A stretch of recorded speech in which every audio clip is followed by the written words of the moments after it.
Hey all. So the end of Sefer Shemot, the second half, from Parshio Truma all the way to Parsha Pekudei, can be broken up into three main units. Unit number one are Parshio Truma and Tetzaveh, which is the instructions for building the Mishkan. Unit number two is Parshat Kitisa, the bulk of which is the Chet HaEgel, the set of the golden calf. And unit number three is this week's Parsha, Parsha Vayakhel, and next week's Parsha, Parsha Pekudei, which are the actual construction of the Beit HaMikdash, the carrying out of those instructions. And there's huge debates among the different commentaries about the order that these three units happen in, most notably between Ramban and Rashi. And Rashi takes the approach that in Mukdam u'Muchar b'Torah, that the Torah does not necessarily need to be written in chronological order. And in fact, Rashi says when it comes to these three units, they aren't written in chronological order. Even though we said unit number one was the instructions of building the Mishkan, and then was Chet HaEgel, and then was the construction, Rashi says the middle unit number two, Chet HaEgel, actually happened first. And first came Chet HaEgel, and only then came the instructions for building the Mishkan and the construction of the Mishkan.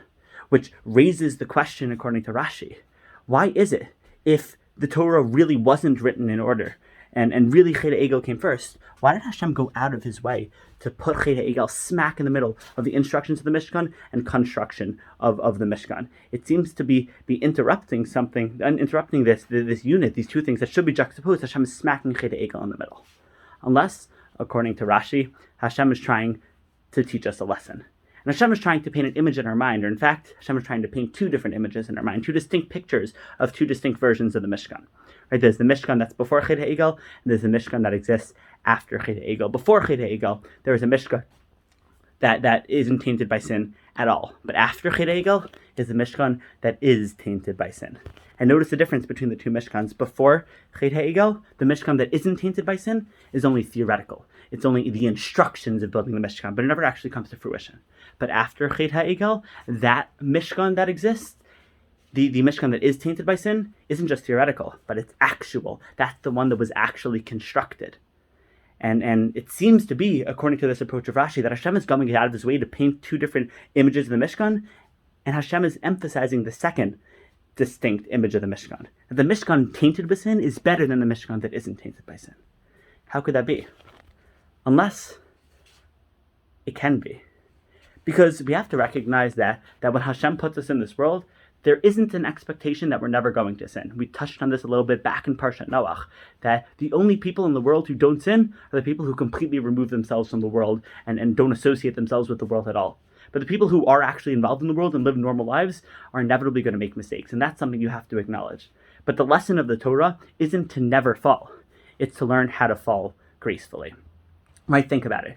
If you're walking on the street and you trip and you start falling, if you don't acknowledge the fact that you're falling, you're going to keep falling harder, faster and faster, until your face smacks the ground and you're going to get hurt really bad. But if you're walking on the street and you trip, and while you're falling, you acknowledge the fact that you're falling, you're going to put your hands out and catch yourself. Yes, you fell, but because you acknowledge the fact that you fell, you were able to fall gracefully and you're able to get back up with much less damage done. The same thing is true in life. When we fall, when we mess up, then if we don't acknowledge the fact that we're falling, we put on this facade and pretend like everything's fine, then we're just going to fall deeper and deeper and faster until things are going to be chas v'shalom beyond repair.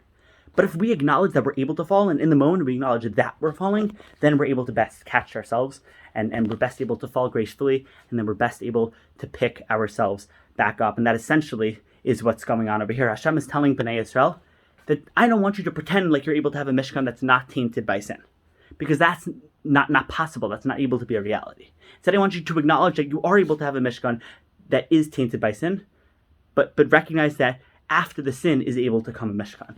That you are able to do bad things, recognize that you're going to sin, recognize that you're able to fall gracefully and catch yourselves, and then still emerge to the same level you were before.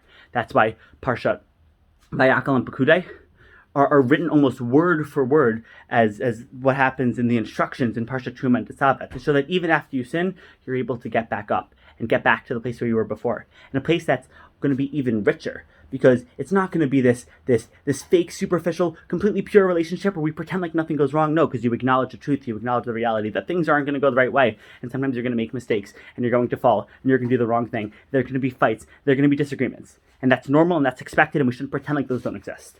In any relationship with HaKadosh Baruch Hu, or with other people, whether it's friends or siblings or romantic partners or spouses, right? Things aren't going to be perfect, and we have to acknowledge those, because if we don't acknowledge those and we pretend like everything's good, then when we fall, we're going to fall without the ability to catch ourselves. But if we acknowledge that these things exist, then when we fall, we're going to fall gracefully, but then we're going to be able to pick ourselves up afterwards. And it's a super important ability to recognize that we're able to fall gracefully, which is what makes any relationship successful.